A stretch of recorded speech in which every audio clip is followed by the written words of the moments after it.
हे नाथ मुझने मति शुद्ध देजो, हइये सदा सेवक भाव રહેજો। છો શબ્દો મારા પણ યાપ આવીને કહેજો, રાજી થઈ અક્ષર ભાવ દેજો, રાજી થઈ અક્ષર ભાવ દેજો। સ્વામિનારાયણ સાક્ષાદ અક્ષર પુરુષોત્તમ, સર્વેભ્યં પરમાં શાંતિમ આનંદમ સુખમર્પયેત। શ્રી સ્વામિનારાયણ ભગવાનની જય। અક્ષર પુરુષોત્તમ મહારાજની જય। ગુણાતીતાનંદ સ્વામી મહારાજની જય। પ્રમુખ સ્વામી મહારાજની જય। પ્રગટ ગુરુ હરિ મહંત સ્વામી મહારાજની જય। સુરત અક્ષરધામ મહોત્સવની જય। દરેક દિવ્ય હરિભક્તોને ભાવથી જય સ્વામી નારાયણ। શ્રીજી મહારાજે અખંડ સુખી રહેવા માટે 6 વિચારો આપ્યા છે। એમાં પ્રથમ વિચાર તો ભગવાન એ કરતા હરતા છે, એટલે કે કરતા હરતાપણાનો વિચાર। બીજો વિચાર સાંખ્ય વિચાર છે કે આ દેહ કે આ દેહના સંબંધીઓ કે આ નાશવંત બધાય પદાર્થો છે અને એ આજ નહીં તો આવતીકાલ એ નાશ થવાનો જ છે, તો એવો સાંખ્ય વિચાર। ત્રીજો વિચાર એટલે કે રાજીપાનો વિચાર કે મારે ભગવાન અને સંતને એ રાજી કરવા છે। ચોથો વિચાર એ પ્રાપ્તિનો વિચાર કે મને કેવા ભગવાન મળ્યા, કેવા ગુરુ મળ્યા, કેવી ઉપાસના મળી, કેવા ભક્તો મળ્યા, કેવા સત્પુરુષ મળ્યા, એટલે કે પ્રાપ્તિનો વિચાર। પાંચમો વિચાર એટલે કે આત્મવિચાર કે હું આત્મા છું, આત્મા અમર છે, અજર છે, અવિનાશી છે, સુખરૂપ છે, તો એ પાંચમો વિચાર। અને છઠ્ઠો વિચાર એટલે કે મહિમાનો વિચાર। તો આજના પ્રવચનની અંદર આપણે આ મહિમા સમજવાની શું જરૂર છે અને મહિમા કેવી રીતે સમજવાનો છે અને જીવનમાં આનંદ અને ઉત્સાહની ચાવી મહિમા શા માટે છે। કારણ કે મૂળ અનાદિ અક્ષર મૂર્તિ ગુણાતીતાનંદ સ્વામીની પહેલા જ પ્રકરણની પ્રથમ વાત તમે વાંચો ને તો એની અંદર ગુણાતીતાનંદ સ્વામીએ સ્પષ્ટ મહિમા કહી દીધો છે કે મહિમા જેવું બીજું કોઈ મોટું સાધન નથી અને મહિમા વિના બીજા ગમે એટલા સાધન કરે તો પણ જીવ બળને પામે નહીં। હવે જીવ ક્યારેય બળને પામે નહીં તો એ એકાંતિક ધર્મના 4 અંગો પણ પોતે સિદ્ધ ન કરી શકે। એટલે જીવનની અંદર મહિમાની તો આવશ્યકતા છે જ તે। મહિમા એટલે શું? તો મહિમા એટલે મોટપ। તમે જુઓ કે આપણે ઘરે 3 ટાઈમ જમીએ છીએ તો એની અંદર રસોઈ બનતી હોય તો રસોઈની અંદર મીઠું જ નાખ્યું ન હોય તો આપણને એ ગમે તે બનાવ્યું હોય એ આપણને ખાવું નહીં ભાવે। મીઠા વગરનું મોળું આપણે કોઈ જમતા નથી। તો એ જે સ્થાન રસોઈની અંદર એ મીઠાનું છે ને એવી જ તે સ્થાન આપણે આ સત્સંગની અંદર મહિમાનું છે।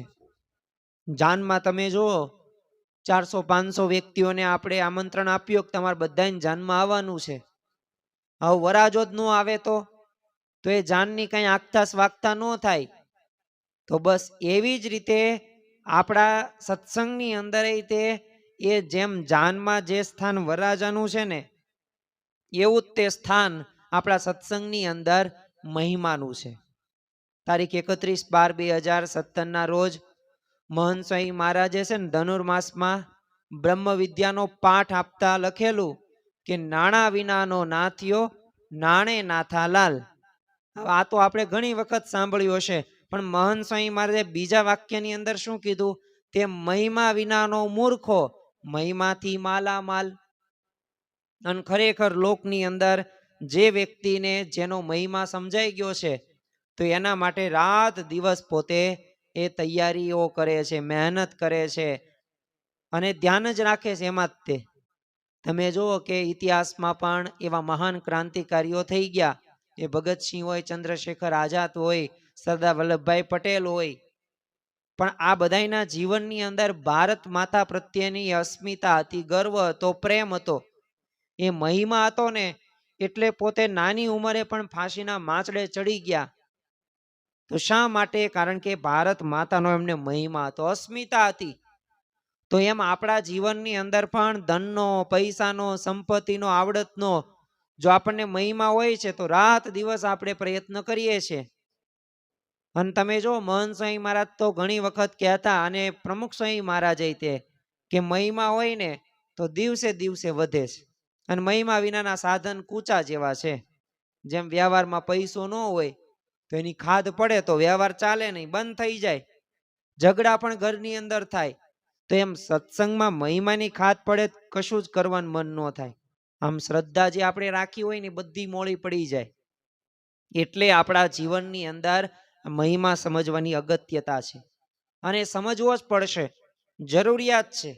જો નહીં સમજીએ તો સત્સંગનું, સત્પુરુષનું, કથા વાર્તાનું, ભગવાનનું યથાર્થ સુખ આવવાનું જ નથી. તો ભગવાનનું જેવો આનંદ લેવા માટે, સત્પુરુષ જેવા ગુણો આત્મસાત કરવા માટે એ મહિમાને આપણે આત્મસાત કરવો જ પડશે. અને મહિમાથી જ તે ગમે ત્યારે વ્યક્તિ સુખી થઈ શકે છે. જો મહિમા ન હોય તો કેવું થાય? તો યોગી બાપા એક સરસ મજાની બોધ કથા કહેતા કે એક મોટા નગરની અંદર છે ને રામજીભાઈ નામના એક ધનિક વ્યક્તિ રહેતા હતા. બહુ પ્રજાપ્રેમી તે, અને કોઈક સંતો મહાત્માઓ આવે, ગરીબ આવે તો એને મદદ પણ કરવાની. અમુકને તો જમવાનું પણ કે ઘણા બધાને, સાથે સાથે બાળકોને પણ નાની બધી રમકડાઓ હોય, વસ્તુઓ હોય, બટુક ભોજન બધું કરાવે. એટલે આમ કહી શકાય કે ભક્તિવાળા અને દયાવાન હતા. તો એક વખત છે ને એમના ઘરે એક મહાત્મા આવે છે. હવે મહાત્મા આવે છે એટલે મહાત્માને તો કહ્યું કે હવે બપોરનો સમય થઈ ગયો છે, એટલે તમે છે ને મારા ઘરે એ ભોજન અંગીકાર કરીને જ જજો, અને હું જમવાનું હમણાં ઘડીકમાં તૈયાર એ કરાવી નાખું છું. પણ એ પૂર્વે છે ને તમે નદી છે અમારા ગામમાં, ત્યાં તમે સ્નાન કરીને આવો, અને પછી જમવાનું ત્યાં તૈયાર હશે. તો મહાત્મા તો ગયા. તો પછી બીજા મહાત્મા આવ્યા એમના ઘરે. હવે એ મહાત્મા હતા, એમને તે આ જ વાત કરી કે તમે સ્નાન કરીને આવો, જમવાનું એ તૈયાર થઈ જશે. પણ આ જે ધનવાન વ્યક્તિ હતો ને રામજીભાઈ, એ આ મહાત્માને કહે છે કે ઓલા જે મહાત્મા એક સ્નાન કરવા ગયા છે એ કેવા છે? એને શું કીધું? એ તો છે ને ગધે જેસા હે. હવે આમ કહીને તો એ મહાત્મા જાય છે સ્નાન કરવા નદીએ. પછી ઓલા આવે છે સ્નાન કરીને, ત્યારે કીધું કે ઓલા મહાત્મા બીજા અમારે આવ્યા હતા અમારા ઘરે, એટલે એને અમે નિમંત્રણ આપ્યું છે, તો એ સ્નાન કરવા ત્યાં ગયા. તો એ કેવા છે? તો એને શું કીધું? એ તો બેલ જેસા હે. એ તો મૂર્ખા છે સાવ, તે કઈ ખબર જ નથી પડતી. હવે આવી વાતો કરી એટલે પોતપોતાનું આમ કહેવાય ને કે મહિમા વગરની વાતો કરી. બંને તૈયાર થઈ ગયા, સ્નાન કરીને આવ્યા એટલે સરસ મજાના બાજોટ બે તૈયાર કરી રાખેલા.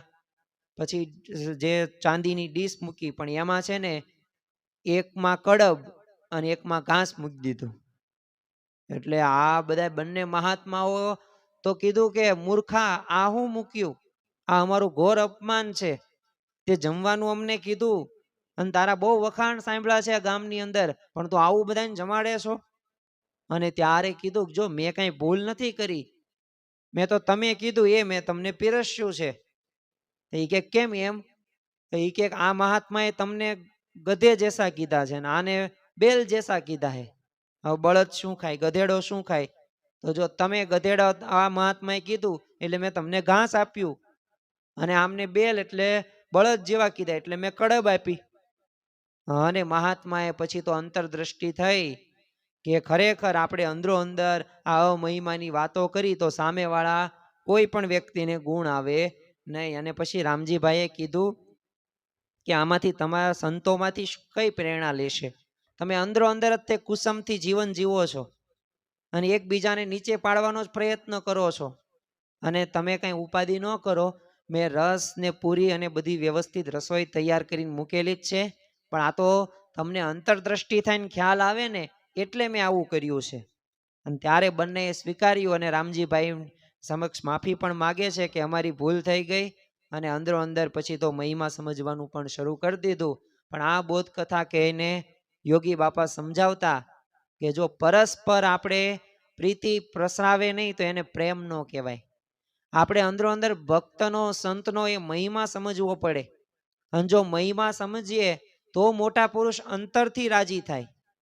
અને જેને જેને પોતાના જીવનની અંદર આવો મહિમા સમજ્યા છે તો એ પોતે સુખી રહ્યા છે. અને જો મહિમા નહીં સમજીએ ને તો ઘરમાં પણ એ ભાઈ ભાઈ સાથે આપણને રહેવું નહીં ગમે. અરે આપણા જ માતા પિતા આપણને નહીં ગમે જો મહિમા નહીં રાખીએ ને તો. આજે જો વૃદ્ધાશ્રમ વધતા જાય છે, એના મૂળની અંદર શું છે? આપણે મહિમા નથી સમજતા. હવે આપણને પ્રશ્ન એક એવો પણ થાય, તો અમારે આ મહિમા તો સમજવો, પણ કેવી રીતે સમજવો મહિમા? તો જો ગાગરમાં સાગર સમાન એવો સત્સંગ દીક્ષા ગ્રંથ કે જેને મહંત સ્વામી મહારાજે આખા સમાજને એક ભેટ આપી, અને આપણને પણ ખ્યાલ છે કે સત્સંગ દીક્ષા ગ્રંથની અંદર 315 શ્લોક આપવામાં આવ્યા છે.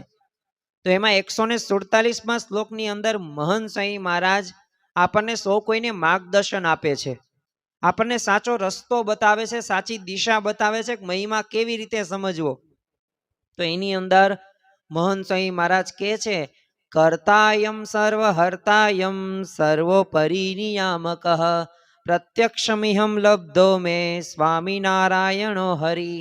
એટલે કે સ્વામિનારાયણ ભગવાન સર્વ કર્તાર્તા છે, સર્વોપરી છે, નિયામક છે, અને તેઓ મને અહીંયા પ્રત્યક્ષ મળ્યા છે. તો જો આ ભગવાનનો અને સંતનો મહિમા જો શરૂઆત ત્યાંથી કરીશું ને એકડાના સ્થાને, પછી ભક્તનો, સંતનો, મંદિરનો, શાસ્ત્રનો એ મહિમા સમજવા મળશે. પણ આપણે એકડો જ કંઈ કરીએ નહીં, બીજા બધા સાધનો કર્યા રાખીએ તો એમ યથાર્થ મહિમા સમજાય નહીં. એટલે સર્વોપરી શ્રીજી મહારાજ ગુણાતીત સંત દ્વારા હંમેશા પ્રગટ રહેશે. અરે પ્રગટ સત્પુરુષને વંદન તે શ્રીજી મહારાજને વંદન છે, અને એમના દર્શન ને એ શ્રીજી મહારાજના દર્શન છે. સંવત 1924માં ગુણાતીતાનંદ સ્વામી ગણોત પધારેલા, તો ત્યારે સભામાં છે ને અભય છે એ પૂછ્યું, સ્વામી તમને અમે અક્ષર બ્રહ્મ જાણીએ ને નમસ્કાર કરીએ છીએ, તો એનું પુણ્ય કેટલું થાય? ત્યારે સ્વામીએ કહેલું કે તમારું પુણ્ય તો કહેવાય એવું નથી, એનો તો અવધિ નહીં આવે. અને એમ કહીને એક દ્રષ્ટાંત આપે છે કે જો 50 કરોડ જોજન પૃથ્વી છે અને તેના રજકણ અગણિત છે, પરંતુ કોઈ ધારે તો એ રજકણ ગણી શકે વળી. અને આ સમુદ્રનું પાણી માપી શકાય એવું નથી, અગાધ છે, છતાં કોઈ ધારે તો તેનું પણ માપ કાઢી શકે. તેમજ આ આકાશમાં તમે જો અસંખ્ય તારાઓ છે, તો એને કદાચ કોઈ ગણી પણ શકાય. અરે પૃથ્વીના અગણિત રજકણો હોય કે સમુદ્રના બિંદુઓ હોય કે આકાશના તારાઓ હોય, અરે આ જેટલા થાય એટલા યજ્ઞ કદાચ કોઈ કરે ને અને સ્વર્ગલોક પ્રાપ્ત કરે, પરંતુ એનું પુણ્ય ખૂટી જાય ખરું. પણ તમે અમને પ્રગટ ભગવાનના સંત જાણીને પ્રણામ કરો છો ને, એ પુણ્ય કોઈ કાળે પણ ખૂટે એવું નથી. કારણ કે પ્રગટની યથાર્થ ઓળખાણ એ આપણને થઈ ગઈ. આવો પ્રગટ ભગવાનનો મહિમા છે, અને એ મહિમા હોય ને તો ખરેખર લોક લાજનો ત્યાગ થાય, ધન સંપત્તિનો ત્યાગ થાય, સત્તાનો, આવડતનો, કળાનો ત્યાગ થાય. બાકી ભગવાનનો, પ્રગટ ભગવાનનો આવો મહિમા ન સમજીએ તો આપણને યથાર્થ ભગવાનનો મહિમા પણ સમજવા ન મળે. અને જો જીવનમાં આનંદ અને ઉત્સાહની ચાવી રહીને મહિમા જ છે. તમે જો જ્યારે સંતના સમાગમથી ભગવાનનો આવો મહિમા સમજાય છે ને, ત્યારે અંતરમાં અખંડ આનંદ અનુભવાય છે.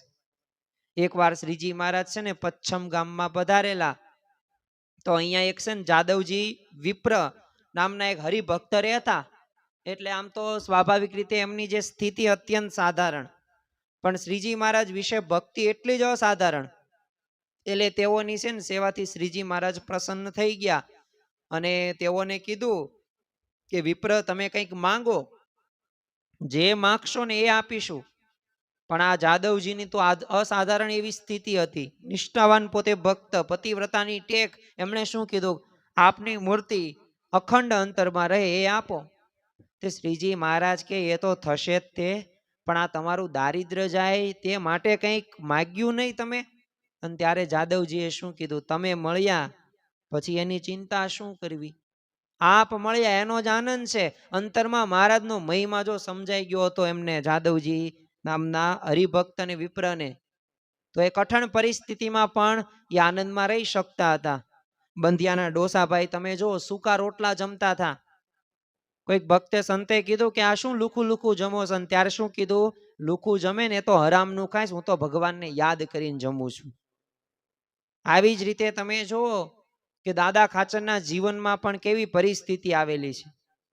છતાં પણ પોતે સ્થિર વર્તી શકે આનંદમાં. શા માટે? ભગવાન મળ્યા છે ને ભગવાન મારે ત્યાં રહ્યા છે, મારા મહેમાન થયા છે. અને ખરેખર ગઢપુર જોતા શ્રીજી સાંભળે. સાથે સાથે તમે જો જેતલપુરનો તે એ રતો બસ્યો શ્રીજી મહારાજનો ખરો ભાઈબંધ, પાક્કો ભાઈબંધ. આમ ગઢડાની એ બજારની અંદર શ્રીજી મહારાજના ખભા ઉપર આ રતો બસ્યો હાથ મૂકે અને શ્રીજી મહારાજ પણ રતા બસ્યાના ખભા ઉપર હાથ મૂકે. શ્રીજી મહારાજ જ્યાં બેઠા હોય ત્યાં ઢોલિયા ઉપર આ રતો બસ્યો બેસી જાય. જમતા હોય તો એમાં જમવા માંડે. આવું સુખ મહારાજ આપતા હતા. મહારાજ દર વખતે માગવાનું કહેતા, માગ માગ, પણ દર વખતે આ રતો બસ્યો શું કે હા હું માગીશ, તમારાથી જ્યારે અધિક જ્યારે જણાશે ને ત્યારે માગીશ. પણ ન માગ્યું એને. શા માટે? કારણ કે એને ભગવાનનો મહિમા સમજાઈ ગયો હતો. અને આપણને ભગવાન પ્રગટ થાય તો મહંત સ્વામી મહારાજ આપણને કે માગો માગો તમને મળશે, ને કેવું આપણે માગી લઈએ. એટલે ગુણાતીતાનંદ સ્વામી ચોથા પ્રકરણની 121મી વાતની અંદર કહે છે કે 100 કરોડ રૂપિયા હોય ને એક દોકડો ખોવાઈ જાય, હવે રૂપિયાનો 100મો ભાગ એટલે એક દોકડો, તો ગણતરીમાં નહીં. એમ ભગવાનનો મહિમા સમજાય તેને કોઈ વાતની ગણતરી ન રહે. જેમ 25,000 ફૂટ ઊંચે ઉડનાર ને પૃથ્વી પરના પદાર્થ આમ નજરમાં નથી આવતા, આમ નાના મોટા પદાર્થ આમ એક સરખા થઈ જાય, એમ મહિમા સમજનાર ને માઇક વિષયના ને એક સરખા થઈ જાય. ઈ મળ્યા ટળિયાનો કઈ હરખ શોખ રહ્યો ને એ બધોય દૂર થઈ જાય, છતાંય આનંદમાં પોતે રહે પાછો. આ એક મોટી એક વિશિષ્ટતા છે ભગવાનનો સંતનો મહિમા સમજવાથી. બાકી આ થઈ શકે નહીં. તો જો આપણા જીવનની અંદર આ જરૂરી છે. જેણે જેણે પણ આવી રીતે કાર્ય કરેલું છે પોતે પોતાના ક્ષેત્રની અંદર આગળ વધેલા જ છે. નિષ્કાન સ્વામી એટલે જ કહે છે, સિદ્ધને ખાઈ ખાટી છાશને મેલી પિયુષ રસ પ્રવાહ, પટુ પાંબરીને પરહરી કરે કોણ ચરમની આ.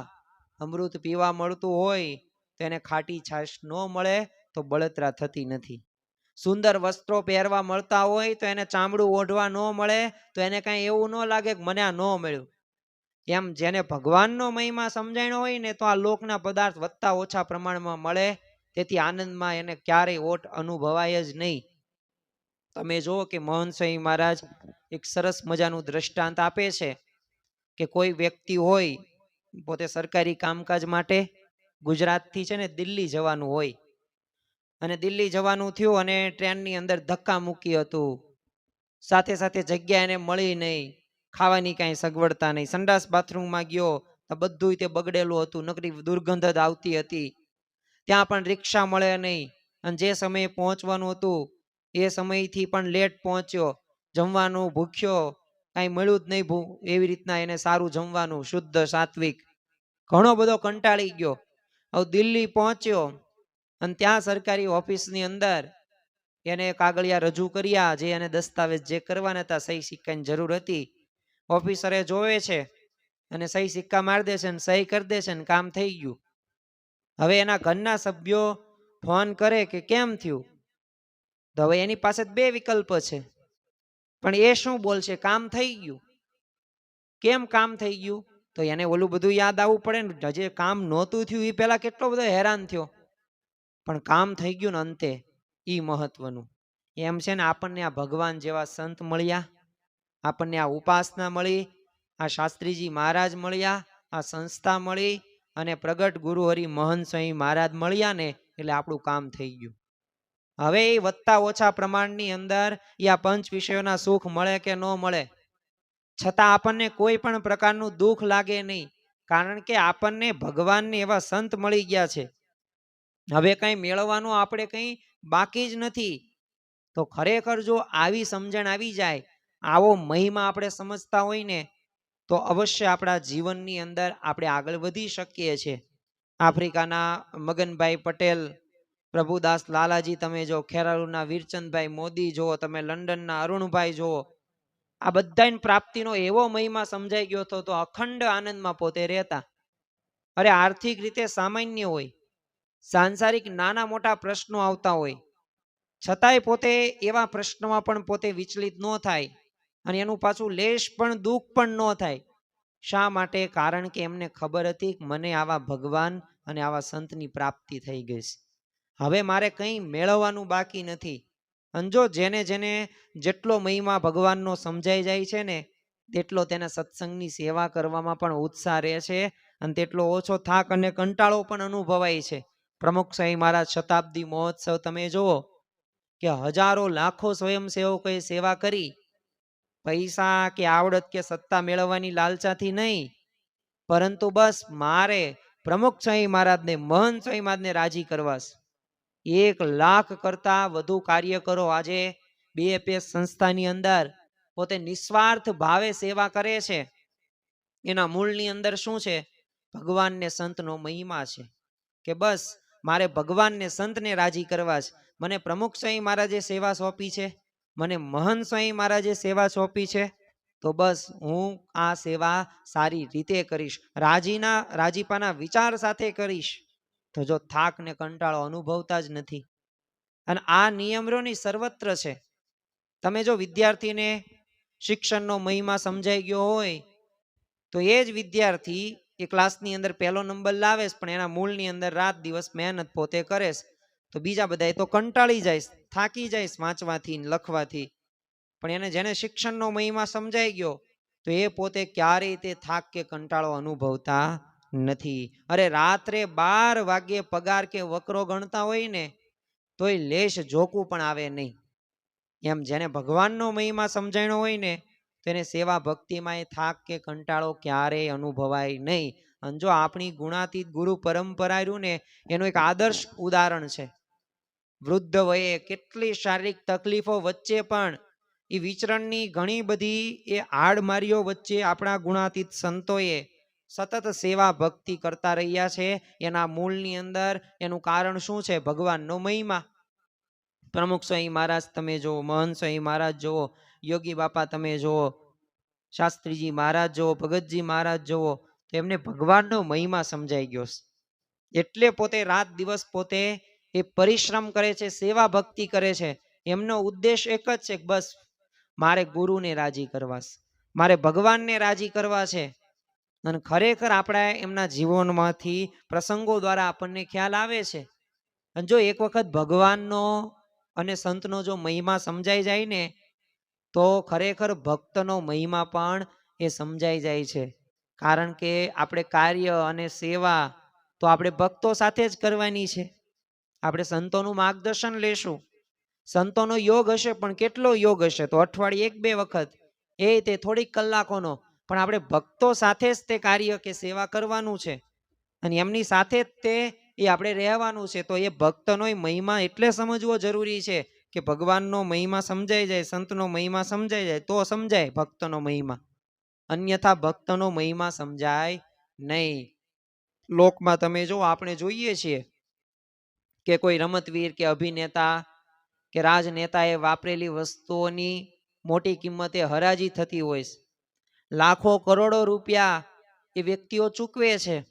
થોડાક દિવસ પૂર્વેની તે તમને એક ઘટના કહું કે જે આખા ભારતની અંદર એના ઉપર નજર બધાઈને ગઈ છે. સોશિયલ મીડિયાની અંદર પણ એ આપણે વાત વાંચેલી છે કે હવે નરેન્દ્ર મોદી જે ભારતના અત્યારે વર્તમાન કાળે વડાપ્રધાન છે, તો પોતે પશ્ચિમ બંગાળની અંદર એ પોતે પ્રચાર કરવા માટે ગયેલા રેલીની અંદર, તો એક દુકાને પોતે જાળમૂળી ખાધી, 10 રૂપિયા આપ્યા.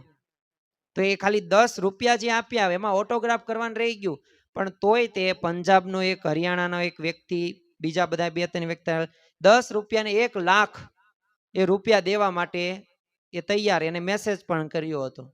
તો વિચાર કરો, 10 રૂપિયાને 1 લાખ રૂપિયા ક્યારે આવે? અશક્ય બાબત છે. પણ જો એ સ્પર્શ કોનો થયો? નરેન્દ્ર મોદીનો, મોટા વ્યક્તિઓનો એ સ્પર્શ. એટલે અત્યારે તમે જો કે એ જ તે મોકા પે ચોકા માર્યા. જે બાલાજી કંપનીના તે પોતે અત્યારે ડિરેક્ટર છે, પોતે માલિક, તો એણે તે પણ પોતે એક બાલાજીની એક નવી પ્રોડક્ટ લોન્ચ કરી અને જેનું નામ શું? જાલમૂળી. તો જો શક્ય છે એક સ્વાભાવિક રીતે એક વાપરેલી કોઈક વસ્તુઓ હોય, એક તરત તે બ્રાન્ડ બની જાય, મોટી હરાજીમાં થાય છે, તો જો લોકો કિંમત કરતા ઘણા બધા દામ ચૂકવે છે અને ખરીદતા પણ જોવા મળે છે, અને એ જ વસ્તુઓ બીજી વસ્તુઓ જેવી જ હોય છે. પરંતુ આ લોકની કોઈ મોટી વ્યક્તિઓનો સંબંધ થયો એટલે જો એની કિંમત વધી ગઈ, તો એમ આપણે ભગવાન અને સંતનો જેને સંબંધ હોય તો એની કિંમત વધી ન જાય? એ સત્સંગના યોગની અંદર કથા વાર્તા સાંભળે છે તો એનો મહિમા નહીં રાખવાનો? રાખવાનો. એક વખત વાઇસરોય છે ને જામનગર આવેલા, એટલે પ્લેનમાંથી એ ઉતરે ને એ પેલા તો કૂતરો ઉતરી ગયો. તો વાઇસરોયે આવકારવા જામનગરના નરેશ આવેલા, તો એમણે કૂતરાને ભેટીને એનું અભિવાદન કર્યું. હવે કૂતરા તો જામનગરમાં કેટલાય આંટા મારતા હોય, પણ જામ બાપુ એમાં કોઈને ભેટ્યા નહીં. પણ આને કેમ ભેટ્યા? કારણ કે ખબર હતી આ વાઇસરોયનો કૂતરો છે. એમ સત્સંગમાં ભગવાનની મોટપ જો સમજાણી હોય ને તો દરેક ભક્તનો મહિમા એ રહે. અરે ઘરની અંદર પણ એ પિતા હોય એ પુત્રનો મહિમા સમજે, પુત્ર પિતાનો મહિમા સમજે, સાસુ એ વહુનો મહિમા સમજે, વહુ એ સાસુનો મહિમા સમજે, તો ખરેખર એમાંથી એક શાંતિના અનુભવો થશે. તમને કોઈ વ્યક્તિ પ્રત્યે દ્વેષ નહીં રહે અને ઘરની અંદર પણ એક કંકાસના વાતાવરણમાંથી તમે મુક્ત થઈ શકશો. એકવાર છે ને શ્રીજી મહારાજે પર્વતભાઈને કીધું કે તમે દાદા ખાચરના નોકર થશો. હવે પર્વતભાઈ હતા અગતરાયના પોતે. સ્વપ્ન, જાગ્રત, સુષુપ્તિ ત્રણેય અવસ્થાની અંદર ભગવાનને પોતે દેખતા હતા. એમને વાડીમાં કૂવાની અંદર પોતે પડે, નીચે તળિયે બેસી જાય, 2-2, 3-3 કલાક ધ્યાન કરે ને પછી કૂવામાં જ બહાર આવે. આવી સ્થિતિ આ અગતરાયના પર્વતભાઈને હતી. તો એમનું માન એને ન આવ્યું અને તરત શું મહારાજ હાલે, મહારાજ બૈરા છોકરાના ગોલા છીએ જ તે, અને અનંત જન્મોથી છીએ. તો આ તો દાદા ખાચર જેવા ભક્તના ગોલા થવાનું, નોકર થવાનું. એમાં મને શું વાંધો હોય, તમારી આજ્ઞા. તો જો આજ્ઞા શિર સાથે પાલન કરી. કમઠિયાળાના તે કાયાભાઈ ગઢડાના કૂતરાને દંડવટ કરતા. કારણ શું હતું? એને શ્રીજી મહારાજનો સંબંધ હતો. તો જો સંબંધનો મહિમા હોય ને તો એ કાર્ય થઈ શકે. એકવાર છે ને માના ભગતે ભગતજી મહારાજને કીધું કે આ બધા બાબુલા શિષ્યોના બંધાશો નહીં તમે. ત્યારે ભગતજી મહારાજે કીધું કે જો હું તો બધાને બ્રહ્મની મૂર્તિ સમજું, એમને બાબુલા ન કહેવાય, કહીએ ને તો જીવ નાશ પામી જાય. આ બ્રહ્મની મૂર્તિ સમજતા હતા. એટલે યોગી બાપા યોગી ગીતામ કહે છે, થાતા થાબડા જેવો હોય ને તોય મને એનો અવગુણ ન આવે. અને આપણને તો મંદિરની અંદર જઈએ તો એક સારું કીર્તન ન ગાતા હોય ને, રાગ ન હોય ને તોય એનો અવગુણ આવી જાય. કાન ક્યાં ગાતા આવડે છે? કોઈકને આરતી ઉતારતા હોય ને ટંકોરી ન વાગતી હોય ને તોય ખબર પડે કે આને આરતી ઉતારતા નથી આવડતું. અરે કોઈક મંદિરની અંદર સેવા કરતા હોય ને કંઈક ભૂલ થાય ને તો આપણે તરત અવગુણ લઈ લઈએ, આને ક્યાં સેવા કરતા આવડે છે? બીજાને કોઈકની સેવા સોંપી દેવાય ને. અરે કોઈક પીરસવાની સેવામાં હોય ને તો આપણને પીરસવામાં થોડુંક આપ્યું હોય ને તો તરત અવગુણ લઈ લઈએ કે આને ક્યાં પીરસતા આવડે છે, કોઈ દે પીરસું જ નથી, આટલી બધી ઉંમર થઈ એની.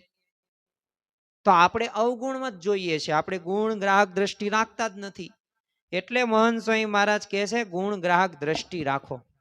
બધાયમાંથી ગુણ જોવો, ઘરના સભ્યોમાં પણ ગુણ ગ્રાહક દ્રષ્ટિ રાખો. જો જમા પાસું સારામાં સારું હશે ને, એટલે કે ગુણ ગ્રાહકનું, તો એ વ્યક્તિ પ્રત્યે તમને ક્યારેય રાગ દ્વેષ નહીં જન્મે. વરતાલમાં શ્રીજી મહારાજ એકવાર છે ને મંદિરના પગથિયા ઉપર બેસીને વાતો કરવા લાગ્યા. જે થોડી વારમાં સેવક છે ને બેસવા માટે આસન લઈને આવ્યા. તે મહારાજે શું કીધું કે આ દેહને હજારો હરિભક્તોના ચરણ રજનો સ્પર્શ થતો હોય, એવો લાભ મૂકીને આસન શા માટે રાખવું? તો વિચાર તો કરો, ભગવાનને એ ભક્તનો કેટલો મહિમા હતો એ આપણને આ પ્રસંગ ઉપરથી સ્પષ્ટ ખ્યાલ આવે છે. યોગીજી મહારાજ રાત્રે જાગીને પોતાની સાથે ફરતા યુવકોને દંડવટ કરતા.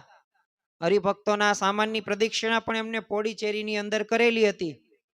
મહંત સ્વામી મહારાજે પણ એ યુવકોને દંડવટ કરેલા છે. રોબિન્સવિલના અક્ષરધામની અંદર તમે જુઓ કે જ્યારે પ્રતિષ્ઠા હતી તો ત્યારે પરમહંસો જે બન્યા હતા, બાળકોને યુવકો, તો એમને ચરણ સ્પર્શ કર્યા છે. ભક્તો જેને શતાબ્દી મહોત્સવની અંદર સેવા કરેલી છે અથવા તો ગમે કાર્ય કરો તો એમને પણ આ રીતે સન્માન કે મહિમાની દ્રષ્ટિથી જોવે છે આપણા સત્પુરુષ અને આપણી ગુણાતીત ગુરુ પરંપરા.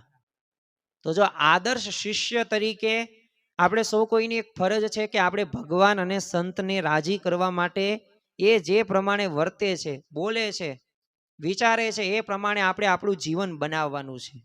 નામોદ કાર્યાણીના 9માની અંદર શ્રીજી મહારાજે વાત કરી છે કે જેના હૈયામાં ભગવાનની ભક્તિ હોય ને અને ભગવાનનો મહિમા જાણતો હોય તો એને ભગવાનના ભક્તનો અવગુણ આવે જ નહીં. અરે ભગવાનના ભક્ત ઉપર રીસની આંટી બંધાય નહીં. જો આ સ્થિતિ સુધી પહોંચવું ને અઘરી બાબત છે, પણ એ સ્થિતિ સુધી આપણી ગુણાતીત ગુરુ પરંપરા પહોંચી છે. અને આપણે પહોંચવા માટે એવા પ્રયત્નો કરીશું તો શક્ય છે કે આપણે એ જગ્યાએ એ સ્થિતિ આપણે પહોંચી શકીશું. આપણી દરેકની ઈચ્છા હોય છે કે મારે ભગવાન જેવો આનંદ લેવો છે અને ભગવાન જેવું સુખ લેવું છે, પણ એના માટે ભગવાને જે આપેલા વચનો છે ને તો એનું પાલન કરવું નથી. આપણે ભગવાનને માનીએ છીએ, આપણે સત્પુરુષને માનીએ છીએ, આપણે શાસ્ત્રને માનીએ છીએ, પણ આપણે છે ને શાસ્ત્રનું નથી માનતા, ભગવાનનું નથી માનતા, સત્પુરુષનું નથી માનતા. ત્યાં જ મોટો પ્રશ્ન થાય છે. અને એટલે જ તે આપણા જીવનની અંદર એ જે મહિમા નથી આવતો. મહિમા જ ન આવે તો તમે કોઈ પણ કાર્યની અંદર બરકત ન આવે. સેવા કરતા હોય ને તોય વેઠ જેવું થઈ જાય, સેવામાં પણ સુખ આવે નહીં. કથા વાર્તા સાંભળીએ ને તોય આપણને આમ દેહિક રીતે બેઠા હોય, પણ માનસિક રીતે જો આપણે બીજા વિચારો કરતા હોય, મહિમા ન હોય કથા વાર્તાનો, તો સાંભળ્યું ન સાંભળ્યા બરાબર થાય. બ્રહ્મરૂપ નથી થતા ને એનું કારણ શું છે? આપણે એ પ્રમાણે એવી ભગતજી મહારાજ જેવી સાધના કરવા માટે તત્પરતા નથી દેખાડતા. ખટકો હોય ને તત્પરતા હોય ને મુમુક્ષુતા હોય તો ખરેખર એ શક્ય જ છે. સદગુરુ મુક્તાનંદ સ્વામી એ પોતે તમે જો યુવાન અવસ્થાની અંદર મરવા માટે તૈયાર થઈ ગયા. કેમ? કારણ કે એમને એવા કોઈ બ્રહ્મચર્યનું પાલન કરનાર એવા કોઈ સાધુ કે ગુરુ કોઈ મળ્યા નહીં. પછી રામાનંદ સ્વામીનો યોગ થયો અને પછી પોતે સ્થાયી થયા. પણ તમે જુઓ કે કેવી ખપ અને મુમુક્ષુતા. તો પહેલાના સમયની અંદર આ ભક્તો હોય કે એવા ગુણભાવી હોય ને, એ ભગવાનને પોતે શોધતા, ખોળતા, જંગલમાં જતા, તપ કરતા. અને અત્યારે તમે જુઓ એ ભગવાનને સંત એ આપણા ઘરે આવે, આપણી નજીક આવે, આપણા આજુબાજુ મંદિરો હોય, સંસ્કાર ધામો હોય તો ત્યાં પોતે વિરાજિત હોય. અને ત્યાં થતી એ સત્સંગ સભાઓ હોય, એ ઘર સભા, સ્વાભાવિક રીતે બાળ સભા, યુવા સભા, શિશુ સભા, પછી રવિ સભા, તો આ બધી સભાઓ દ્વારા આપણને એક કનેક્શન, એક જોડાણ કરે છે. શા માટે? આપણે ભગવાન સાથે જોડાવું છે, આપણે સત્પુરુષ જેવા ગુણો પ્રાપ્ત કરવા છે. તો એના માટે સતત જરૂરી છે જીવનની અંદર કોઈ કાર્ય કરવું, આત્માનું કલ્યાણ કરવું છે.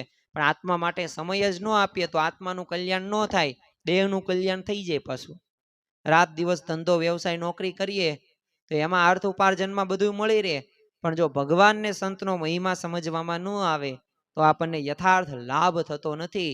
મહંત સ્વામી મહારાજે પોતાની વાતોની અંદર અવારનવાર ભક્તોનો મહિમા સમજવા ઉપર ભાર મૂક્યો છે. તેઓ તો કહે છે કે જેને ખરેખર ભગવાનનો મહિમા સમજાણો હોય ને એને ભક્તનો મહિમા પણ હોય જ. અને જેને કોઈ ભક્તનો અભાવ છે તો એની સાથે આંટી છે ને એટલો ભગવાનનો મહિમા સમજવામાં કચાશ રહી ગઈ છે. કોઈક યુવાન હોય, પોતે કલેક્ટરની તૈયારી કરે, એટલે કે યુપીએસસી, યુનિયન પબ્લિક સર્વિસ કમિશનમાં આવતી આઈએએસ, આઈપીએસ અને આઈએફએસ 3 કેડર્સમાં લેવાય. તમે આઈએસની તૈયારી કરતો હોય, પ્રિલિમ્સ દીધી, પાસ, મેન્સમાં ફેલ થઈ ગયો. હવે એને ખબર પડી કે મારી ભૂલ શું છે, તો મેથ્સમાં અને હિસ્ટ્રીની અંદર મારી થોડીક પકડ નથી. હવે મેન્સમાં પાસ થઈ જાય, હવે ઇન્ટરવ્યુમાં ફેલ થઈ જાય, ત્રીજી ટ્રાય દેશ. એને ખબર પડી ગઈ કે ઇન્ટરવ્યુ મેં ગયા વર્ષે આ ભૂલ કરી, આ વખતે ધ્યાન રાખવાનું છે.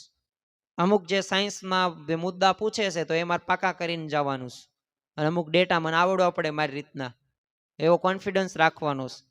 જો એને એવું થઈ જાય તો ઇન્ટરવ્યુમાં પાસ થઈ જાય, છેલ્લે કલેક્ટર બની જાય. પણ 3 વર્ષ સુધી એને તૈયારી કરી, થોડા ખાટું રહી જતો, કાચપ હતી એટલે ને, પણ જો કચાશ હતી એ દૂર કરી તો એ કલેક્ટર બની ગયો, ઇન્ટરવ્યુમાં પાસ થઈ ગયો અને ઓર્ડર ઘરે આવી ગયો. અને કોઈ જિલ્લાનો પોતે એક કહેવાય ને રાજા પણ થઈ ગયો. તો એમ જે કોઈ પણ ક્ષેત્ર હોય એની અંદર કચાશને દૂર કરવી જ પડે. કચાશને દૂર કરો તો જ તે આપણને લાભ થાય, તો જ આપણને ફળ પ્રાપ્ત થાય. એમ આપણે જો મહિમા નહીં સમજીએ તો કચાશ કહેવાશે. હવે કચાશ હશે ત્યાં સુધી એ આપણને ભગવાનને સંતનો મહિમા જ્યાં સુધી નહીં સમજાય ત્યાં સુધી ભક્તનો મહિમા નહીં સમજાય. મહંત સ્વામી મહારાજ તો ઘણા બધા પ્રસંગે પોતાના વર્તન દ્વારા પણ આપણને આ વાત સમજાવે છે. એક પ્રસંગ આપણે જોઈએ કે મહંત સ્વામી મહારાજ દિવાળી અને નૂતન વર્ષ નિમિત્તે આવા દેશ અને પ્રદેશની અંદર હજારો એ ભક્તો અને ભાવિકો પત્ર દ્વારા અભિનંદન પાઠવે છે. 2017માં દિવાળીના આ અરસામાં છે ને સ્વામીશ્રીનું વિચરણ યુરોપ ખાતે ચાલી રહેલું. તો નૂતન વર્ષ નિમિત્તે છે ને આશીર્વાદ પાઠવતો એક પત્ર મહંત સ્વામી મહારાજ દ્વારા સૌને પહોંચવું હોય તેવું આયોજન વિચારેલું. એટલે એ માટેનો એક પત્ર તૈયાર થયો અને એનું અંગ્રેજી વર્ઝન સ્વામીશ્રીને વંચાવવામાં આવ્યું. તો સ્વામીશ્રીએ બધું લખાણ માન્ય કર્યું, પણ સંબોધન તરફ છે નિર્દેશ કરતા કીધું કે આ બદલવા જેવું છે.